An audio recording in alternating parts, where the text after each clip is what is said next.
தெரியுதா? அரிசியை பாருங்க, எல்லாரும் கலர் வித்தியாசமாக இருக்குன்னு பார்ப்பாங்க.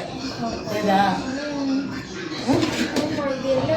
செப்பாசி இதுதான் நம்ம பாரம்பரிய அரிசி. எப்படி தெரியுதாங்களா? இதை போடுங்க. இது தெரியுதா? இப்போ மேலே பார்த்து நிறைய தெரியாது. இனிப்பு சிலிண்டருங்களா பொங்கலே நிறையா இருக்கும் போல. ஒரு சின்ன டம்ளர் இருக்குல்ல, அதுக்கு 1.5 டம்ளர் தான் போட்டுருக்கேன்.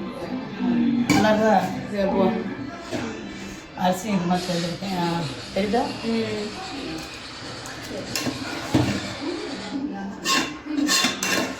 எத்தனை நிமிஷம் போயிருக்கு? 1.5 நிமிஷம் ஆச்சு. 2 நிமிஷம் ஆயிடுச்சா? ஆஃபீரா இது அதுக்கப்புறம் முடியும் போது ஒரு காய் எடுப்போம் எல்லாம் போட்டதுக்கப்புறம்.